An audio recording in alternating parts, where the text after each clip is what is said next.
hogei ditu gaur, asteartea da, asterakoa segurak zizturrak iztekin.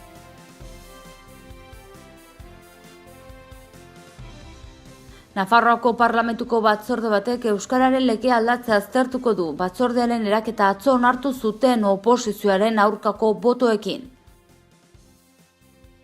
Ahal duguk parlamentariak akta uzteko eskatu die 4 kide kritikoei. Antidemokratikoki eta arduragabe jokatu dutela salatu du herritarren kontseiluak. Lan eta osasun publikoaren Nafarroako institutua jakitera eman duenez, paperen agerraldi bat antzeman dute foru erkidegoan. Bertzalde tuteran adineko gizon bat hilda, ospitalean legionelarekin kutsatuta. Sistema publikoaren defentsan eta gobernu zentralak agindutako pentsioen igoera txikiaren kontra atera dira kalera pentsionistak martxan taldeak deituta. 3 pertsona zauritu dira Iruñan asteburuan izandako 10 borrokatan. Iruñeko aurreskola publikoetako aurreskripzioak martxoaren 1-tik 15 egingo dira. Gerra zibilean fusilatutakoen omenez plaka bat jarriko du Iruñako udalak Hilerriko panteoian. 2017an 1,4 milioitik gora turista izan dira Nafarroan, 2016an baino 4 gehiago. Astearte honetako albisteekin asteko Nafarroko Parlamentuko batzorde batek euskararen lege aldatzea aztertuko du. Batzordea atzo onartu zuten oposizioaren aurkako botoekin. Lehen urratsa egin dute 1986tik indarrean den euskararen legea aldatzea aztertuko duen batzorde bat sortzea onartu duten Nafarroako legebiltzarrean. EH Bilduk egin zuen lantalde osatzeko eskaera iazko urrian eta atzo eman zion oniritzia Maieta Eledunen batzarrak gobernuari eusten dioten 4 indarren botoei esker. Batzordearen zeregina izanen da egun indarrean dagoen euskararen legea aztertzea, gerora lege proposamen berri bat ontzeko. EH Bilduk urrian aurkeztutako testuaren arabera 3 ardatz izanen ditu zirriborro berriak. 1. Egungo errealitate soziolinguistikotik abiatzea. 2. Zonifikazioa gainditzea eta 3. Euskararen ofizialtasuna lurralde osora hedatzea. Adolfo Araiz, EH Bilduko bozeramailaren esanetan, legea aldatzeko lehen urratsa izan daiteke batzordea. Normalizazioaren bidean urrats positiboak ekar ditzakela nabarmendu du Araizek. Gero Abaiko Koldo Martinezen aburuz, garrantzitsuena ez da zonifikazioa kentzea, baizik eta Nafarroko herritar guztiei aitortzea Nafarroako bi hizkuntza propioak erabiltzeko eskubidea administrazioarekiko harremanetan.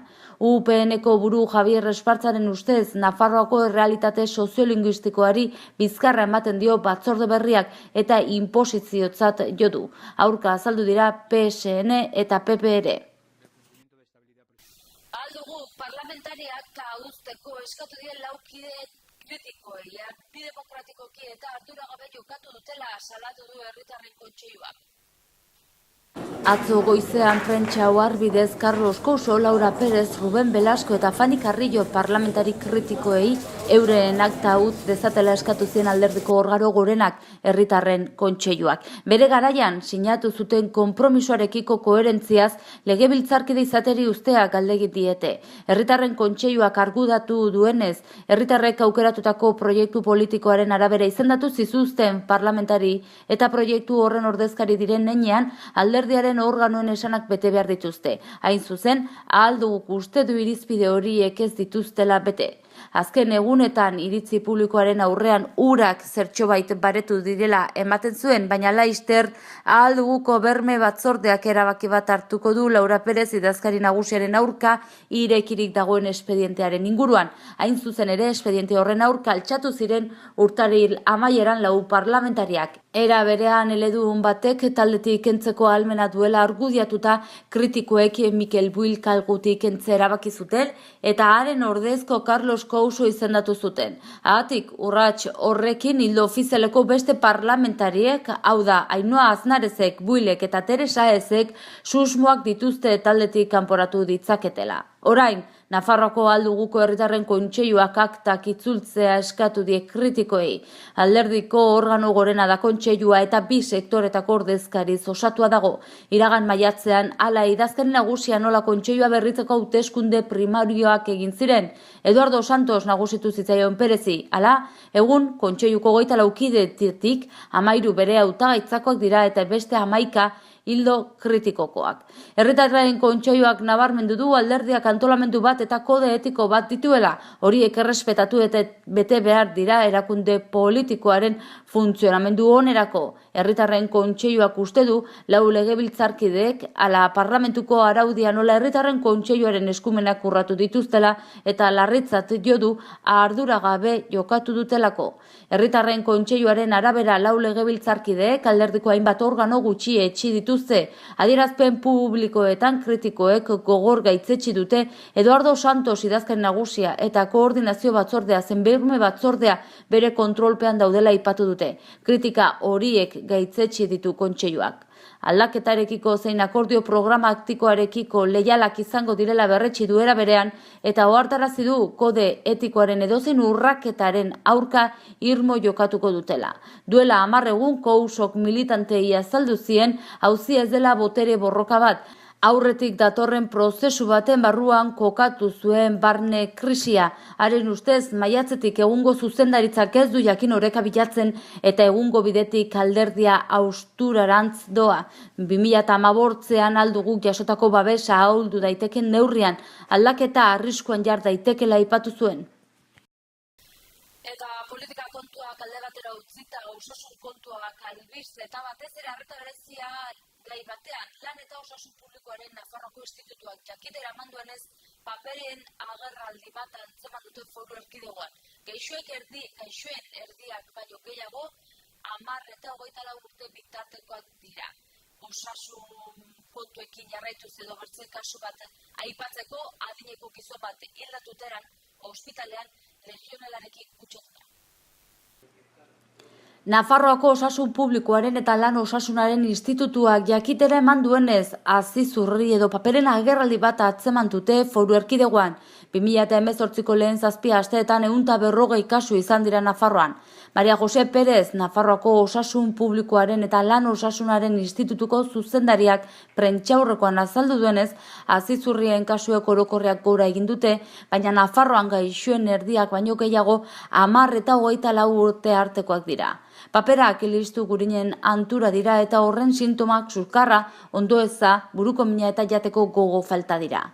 Paperen inkubazio epea pertsona kutsatzen denetik lehen sintomak agertu arte, 14 eta 18 egunekoa dela zehaztu du. Kutsatuei taldekako jardueretan ez parte hartzea eskatu diete eta gaixotasuna antzeman bezain pronto gaixoaren inguruko pertsonek azizurrien kontrako txertoa jaso duten egiaztatu behar da. Txertoa 2 dosietan ematen zaie urtebete eta 3 urteko haurtxoei. Bertzalde, 80 urteko gizon bat hil zen otsaila hasieran Tuterako ospitalean bertan hartutako legionelaren ondorioz. Nafarroako Osasun Publikoaren eta Lan Osasunaren Institutuak jakinarazi duenez, hildakoaren etxea eta erietxea aztertu dute bakterioaren jatorria aurkitzeko asmoz. Bada, ospitaleko ursareko lagin batek positibo eman duela baieztatu zuen atzo Maria Jose Perez Institutuko zuzendariak. Edonola ere Perezek adierazi zuenez, ez dago ziurtzat ematerik hildakoaren gorpuan eta erietxeko ursarean aurkitutako bakterioak berdina direnik. Laginak falta baitira hori egiaztatzeko. Tuterako ospitaleak legionela saiesteko programa behar bezala aplikatzen duela egiaztatu du Perezek halaber. Ohartarazi du, horrez gain batez ere dutxatzean kutsatzen dela legionela eta ez ura edaten edota jaterakoan. Luis Gabilondo, Nafarroako Osasun Saileko zuzendari nagusiaren hitzetan, ez da inolako arduragabekeriarik izan auzi honetan, erantsi du, halaber, legionela kasuak noizean ben gertatzen direla ospitale guztietan, publiko naiz pribatuetan. Edonola ere, baieztatu dute gaur gaurkoz legionela izan dezaken gaixorik ez dagoela ospitalean. Sistema publikoaren defentsa eta gobernu zentralak ezarritako pentsioen igoera txikiaren kontra kalera atera dira pentsionistak martxan elkarteak deituta.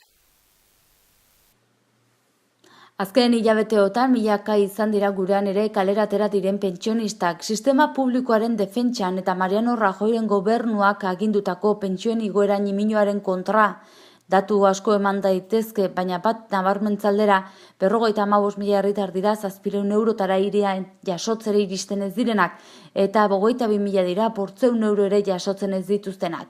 Eta beste datu adierazgarri batzuk ere, 134.000 pentsionista dauden Nafarroan, horietatik 88.000 inguru dira jubilazioa jasotzen ari direnak. Atzo ere pentsionistak martxan taldeak deituta kalera atera ziren, joan den asteko mobilizazioetan 100 lagun irten ziren eta 2.000 eskutitz bildu zituzten. Gutxienez pentsioak 1.080 eurokoak izan beharko luketela uste dute. Albiste gehiago utzi dizkigu gaurko astearte honek, 3 pertsona zauritu dira Iruñan asteburuan izandako 10 borrokatan. 3 pertsona zauritu dira asteburuan Iruñean izandako 10 borroka edo erasotan Iruñeko udaltzaingoak ohar batean jakinarazi duenez. 3 zauritu horiek osasun arreta behar izan dute. Horietako batek zauri larriak zituen belarrian hozkada baten ondorioz. Zenbait kasutan borroka horietan parte hartu dutenak identifikatu dituzte eta beste batzuk berriz ikerketa fasean daude. Udaltzaingoak azpimarratu duenez, eragindako lesioen arabera, litekena da horietako zenbaiti lesio delituak leporatzea. Hiritarren segurtasunari lotuta udaltzaingoak 157 esku hartze egin ditu asteburuan. Besteak beste, 8 droga atzemate egin ditu, horietako 4 hiriko Donibane auzoko lokal batean. Horiei lotuta pertsona batek autoan ihes egin du, gerora baina geldiarazi egin dute eta droga atzeman diote autobarruan. Halaber, droga proban positibo eman du eta ondorioz 1.000 euroko isuna jartzeaz gain gidabaimeneko 6 puntu kendu dizkiote. Eta Iruñeko aurreskola publikoetan aurre inskripzioak hurrengo martxoaren 1-tik 15 izanen dira. Iruñeko aurreskola publikoetako aurre inskripzioak martxoaren 1-tik 15 egingo dira. Guztira 1.288 leku daude, 982 Iruñeko udalarenak eta 306 Nafarroko gobernuarenak. Hilabete amaieran ikasle berriendako zenbait leku libre geratzen diren jakinaraziko da, behin ikasturte honetan izen emandat zeuden aurren erreserbaketa leku aldatzea kudeatzeko prozesua amaitu eta gero. Herritarren aferen batzordeak gaur goizeko saioan ezagutu ditu Iruñeko udaleko aurre eskolen erakunde autonomoaren datuak. 412 leku eskaintzen dira gaztelaniaz, 466 euskaraz eta 320 gaztelaniaz ingelesezko jarduerekin. Lekuei eta baremoei buruzko informazio guztia eskuragarri dago irubebikoitza.pamplona.es/escuelas infantiles webgunean eta 944-20088 telefonoan. Erran bezala, martxoaren 1-tik aintzina eskuratu daitezke eskabideak edozein aurre eskolatan edo bulego nagusietan.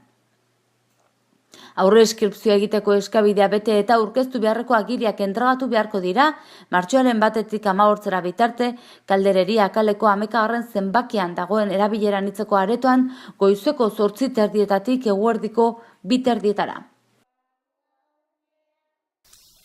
Gerra zibilean fusilatutakoen omenez plaka bat jarriko du udalak Hilerriko panteoian. Plaka horretan, Iruñan erahildako 308 pertsonen izenak agertuko dira. Iruñeko udaleko presidentzia batzordeak plaka bat jartzea adostu du Gerra Zibilean Iruñan fusilatutako pertsonen gorpuzkiak dauden panteoian. Aipaturiko plaka horretan Iruñan erahildako 308 pertsonen izenak ageriko dira.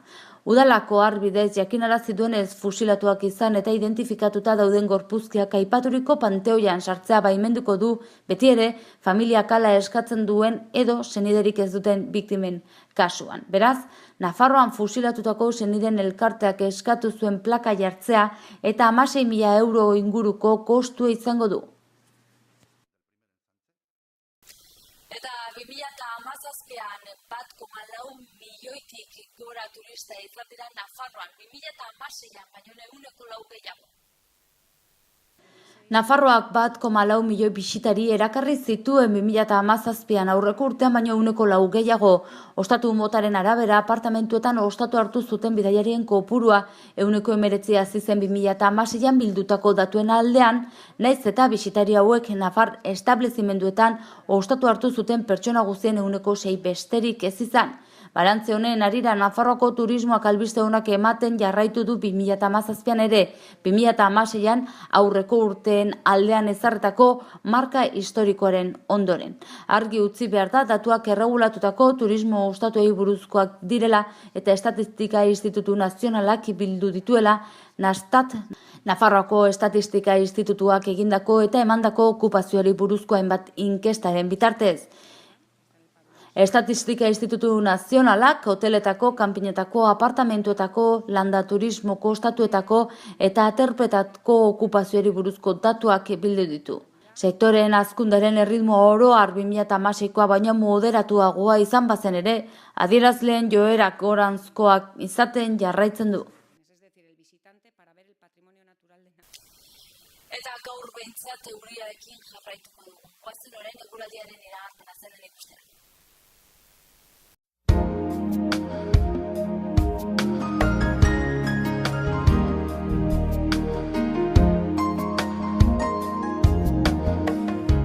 Zeroa oso lainotsu edo estalita egongo da, prezipitazio txiki egingo du batez ere goizean, ipar-mendebaldeko haize ahul bizia ibiliko da, temperaturan aldaketarik ez. Asteazkenean zerua oso lainotsu egongo da eta arratsaldean hodeiak gutxituz joango dira, prezipitazio txiki egingo du, noizean behin ertaina, arratsaldean atertzera egingo du. Ipar osagaiko haize ahul bizia ibiliko da, arratsaldean ipar ekialdekoa nagusi izanik. Temperatura nahiko jaitsiko da, azken ordutan izotz txiki egingo du zenbait tokitan. Otsailak 20 gaur asteartea goazen egunak utzi dizkigun albisteen errepasoa egitera titularrekin.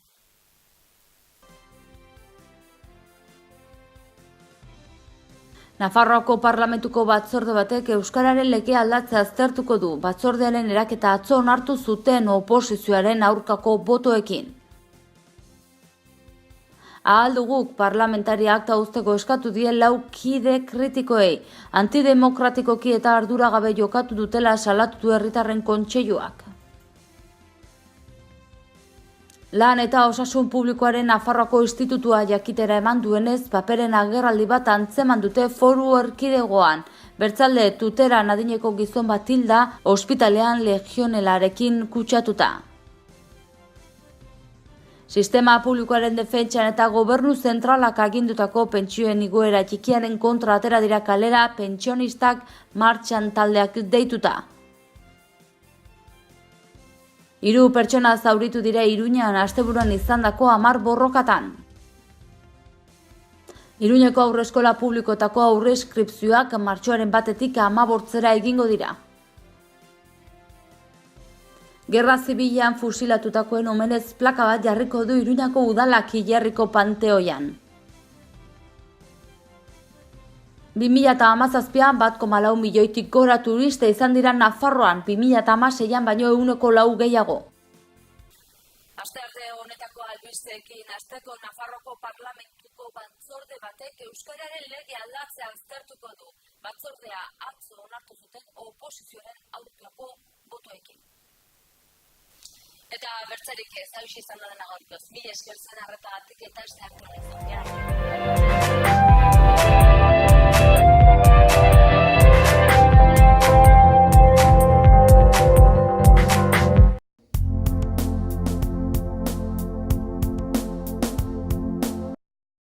Errenta aitorpena. Hasi da aurrez aurre errenta aitorpena egiteko epea. Ekainaren 23 bitartean arretarako guneetan aurkez dezakezu ala aurrez hitzordua eskatuta Nafarroako Ogasuneko bulegoetan. Orain gainera, zeure ekarpenak zehazki nora joanen diren ikus dezakezu aurrekontua.nafarroa.eus gunean sartuta. Ekarpenez eraikitako etorkizuna. Nafarroako Gobernua. Gobierno de Navarra. Gorritxon atsedenerako sistema hoberenak eta loaldi egoki batendako beharrezkoak diren produktuak aurkituko dituzu. 40 urte daramatzagu punta-puntako materialak eta marka hoberenak bezeroaren eskura jartzen. Deskansatzeko sistemetan aditua gara, sofak, koltsoiak, somierrak. Hurbildu eta eskuzabali jasoko zaitugu. Iruña, Gorritxo. Erratzun kanpin baztan oporretan deskansatzeko eta ongi pasatzeko lau izarretako kanpina. Ingurunez zoragarrian eta lasaian. Hondarribi eta Donibane Loitzuneko hondartzetatik 3 ordu laurden eskasera, baztan kanpina. 100 metro kuadroko 150 partzel esiak eta itzalarekin, argindarra eta ura zornitutakoak. Heldu eta umentzako 2 igerileku, jolastoki, ostatu, jatetxe, supermerkatu, padel pista, squash, petaka eta ping-pong. Mediku zerbitzu 150 metrotara erratzu herrian bertan. Erratzun baztango bihotzean baztan kanpina.